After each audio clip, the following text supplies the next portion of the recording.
Yo, what is up, guys? We are back with another video. Now, today we're going to be doing Bellator 248 MVP versus Houston predictions. Now, as you guys know, Michael Page versus Ross Houston is the main event of this night.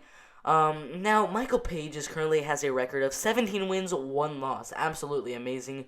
Ross Houston has a record of 8 wins with absolutely no losses. The height in this fight, 6'3" for Michael Page, 6'2" for Ross Houston. The predictions for this fight had 86% of the votes going for Michael Page according to Tapology. 14% of the votes are going towards Houston in this fight. Now, if you take a look at Michael Page's record, his only 1 loss was to Douglas Lima.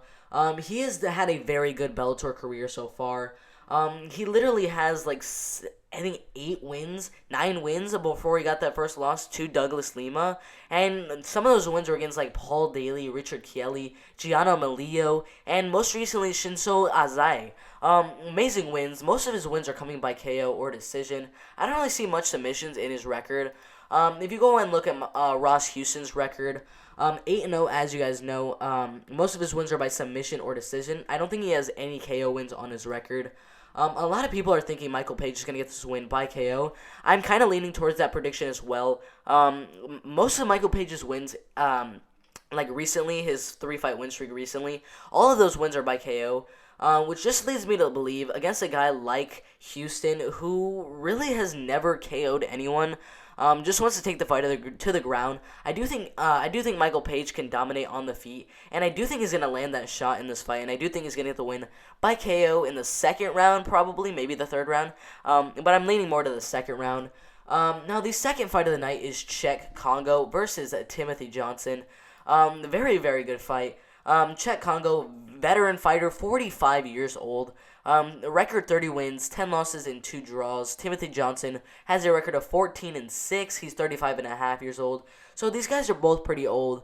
They're both heavyweights. But Czech Congo is he goes in his fights way, way below weight. The weight that Timothy Johnson goes in. The last weight for Czech Congo was 340 pounds. For Timothy Johnson, his last weight was 263 pounds. A big weight discrepancy right there. Czech Congo is 6'4", Timothy Johnson 6'3". Advantage there for Czech Congo. Czech Congo does have an 81-inch reach as well. 3 inches longer than Timothy Johnson, as Timothy Johnson has a 78-inch reach. Now, the betting predictions on this fight on Tapology, 82% of the votes are going for Congo, 18% of the votes are going for Johnson. Literally everyone thinks this fight's going to end as a KO. Definitely this fight's going to end as a KO. But Czech Congo just has too much power for Timothy Johnson. I'm sorry to say, Timmy, you're going to lose this fight by KO in either this first or the second round, to be honest. I don't think it'll go to the third round. I know someone's getting knocked out in the first or second. I'm confident Czech Congo can land that punch before Timothy Johnson does. So I'm leaning Czech Congo by KO in the first or second round. Now, the third fight of the night is Oliver Comp versus Emmanuel Dawa. Now, this is a very good fight. This is a very good fight. Oliver Comp is currently 9-2. Emmanuel Dawa 9-3. Emmanuel Dawa is 35 years old, almost 36 years old, which is absolutely crazy. This is a welterweight bout. Oliver Comp, 29 years old. He is a natural welterweight, but Emmanuel Dawa is moving down from middleweight, so he might have a size advantage in this fight. The height for this fight, Oliver Comp, 6 foot tall. Emmanuel Dawa, 6 foot 1 inch tall. So, not really that big of a discrepancy there. It's a pretty even fight, on paper. But honestly, Comp has amazing power. He's amazing on the feet. I do think Comp is gonna just dominate on the feet, and I do think Emmanuel Dawa is past his prime, way past his prime, almost 36 years old. I do think Oliver Comp can definitely get the KO in this fight. It's very possible, but I do think this fight's gonna go all the way, the full 3 rounds, and I do think Oliver Comp is gonna win this fight by unanimous decision. So, the next fight after that is Melvin Manholz versus Simon Biyong, and you guys already know who I am picking to win this fight. You guys know Melvin Manholz, absolute beast, 32-14-1, amazing record right there. He is 44 years old at the time of this recording. Simon Biyong, 29.5 years old. These guys are both light heavyweights. Their heights are very big difference. Melvin Manholz, 5'8" tall. Simon Byung, 6'6" tall. Oh my gosh. The height discrepancy is absolutely insane. 10-inch height discrepancy there. 71-inch reach for Melvin Manholz, 74-inch reach for Simon Byung. It's crazy. Simon Byung, his height is just absolutely crazy for a light heavyweight.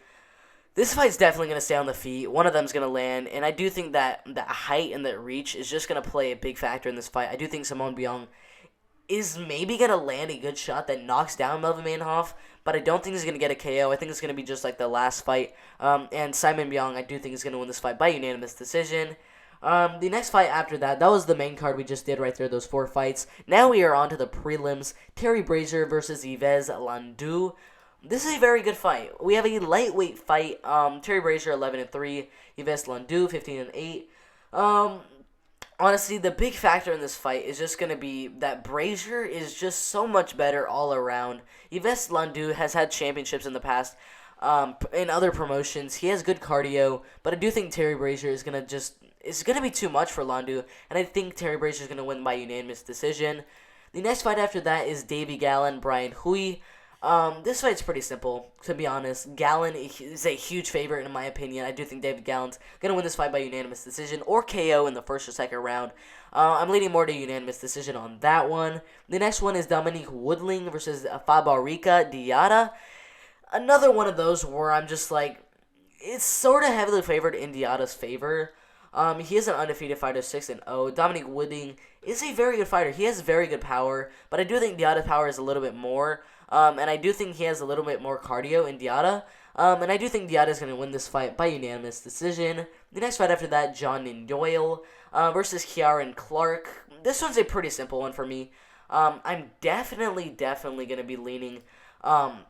I'm definitely going to be leaning for Doyle in this fight. He has amazing grappling, and I do think he's going to get that submission in the first or second round over Ciar and Clark, who's 2-0. He only has 2 fights so far. He has a lot of amateur bouts, but 2 fights is not enough to fight John and Doyle, who's just going to submit him in the first or second round. It's that simple.